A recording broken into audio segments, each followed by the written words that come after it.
Good evening सबाइके। आज हे उलुबेड़िया रास उत्सवेर second Sunday और कि आगे रविवार उलुबेड़िया रास उत्सव उद्बोधन हो तुम्हारा तो भिडियो देखेছো। आज के हे द्वितीय रविवार शुधु जनजोयार काके बोले देखते हैं प्रचंड मानुषेर भीड़ प्रचंड। तो आमिও গিয়েছিলাম সেই ভিড়টাকে দেখার জন্য এবং তোমাদেরকে দেখানোর জন্য। তো চলো যারা প্রথমবারের জন্য আমার এই ভিডিওটা দেখছো ফেসবুক থেকে দেখলে ফলো করে নাও আর ইউটিউব থেকে দেখলে সাবস্ক্রাইব করে নাও।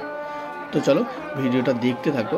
উলুবেড়িয়া রাস উৎসব হচ্ছে যে আমাদের উলুবেড়িয়াবাসীর কাছে বা হাওড়া জেলার মানুষের জন্য একটা আবেগ একটা ভালোবাসা। কারণ এই রাস উৎসবটা সব থেকে বেশি দিন চলে প্রায় 1.5 মাসের কোলে। তো যারা এখনও পর্যন্ত আসেনি তারা কিন্তু চলে আসে, এখনও আছে, এখনও মোটামুটি ওইটা ডিসেম্বরের 26 তারিখ অবধি মেন রাস উৎসব থাকবে, তারপরে ভাঙা রাস কিছুদিন থাকে। তো তোমরা যারা আসোনি এখনও বারবার আমাকে কমেন্টে জিজ্ঞেস করো যে কতদিন চলবে দাদা কতদিন চলবে, তো এই ভিডিওটা দেখো তোমরা জানতে পেরে যাবে, আমি প্রথমেই বলে দিলাম। আর এই দিকটা ফাঁকা ফাঁকা লাগছে মেন যে রাস্তাটা ঢোকার রাস্তাটা, কারণ ওই দিক দিয়ে সবাইকে ঘুরিয়ে দিচ্ছে, মানে কালীবাড়ির পেছন দিক দিয়ে সবাইকে বার করে দিচ্ছে যেহেতু প্রচুর ভিড় হচ্ছে। হ্যাঁ, আর কিছু সামনের দিক দিয়ে বার করছে। তো তাই জন্য আমরা যখন ঢুকছি ঢোকার সময়টা এই রাস্তাটাতে একটু সরু, তো তাই জন্য তাকে একটু ভিড় কম লাগছে। তো যেরকম সাজানো সেরকমই সাজানো আছে, কোনো রকম চেঞ্জ হয়নি, তো আর হবে বলে মনেও হয় না। আর প্রচণ্ড মানুষের ভিড়, এটাই যাচ্ছে প্রত্যেক সপ্তাহে কিন্তু আস্তে আস্তে ভিড় বাড়বে।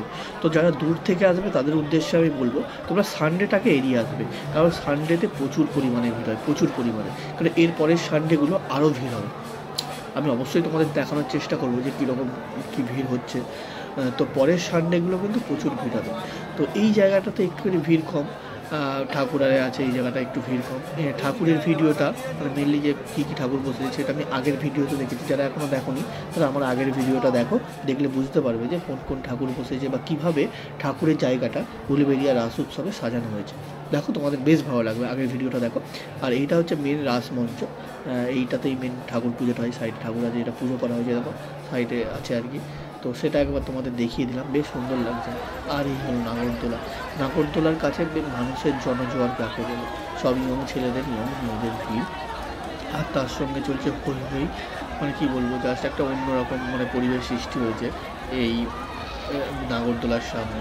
প্রচণ্ড পরিমাণে ভিড়, প্রচণ্ড বিভিন্ন ধর্মের মানুষ এখানে আর কি ভিড় জমিয়েছে তাদের নাগরদোলায় ওঠার জন্যে বা বাচ্চাদের খেলনা কেনার জন্য। আর প্রত্যেকটা দোকানে এই যে গলিগুলো আছে, তখন আমি আগে বলেছি যে প্রত্যেকটা যে গলিগুলো আছে দুদিকে দোকান আছে, প্রত্যেকটা গলিতে কিন্তু একদম আঁটো ভিড় যাকে বলে, প্রচণ্ড মানুষের ভিড়, বিভিন্ন ধরনের মানুষ তাদের কেনাকাটা করতে ব্যস্ত, বিভিন্ন ধরনের জিনিস এখানে বিভিন্ন নিত্য প্রয়োজনীয় জিনিস বিক্রি হয় রাসের মেলাতে, তোমরা তো সবাই জানো।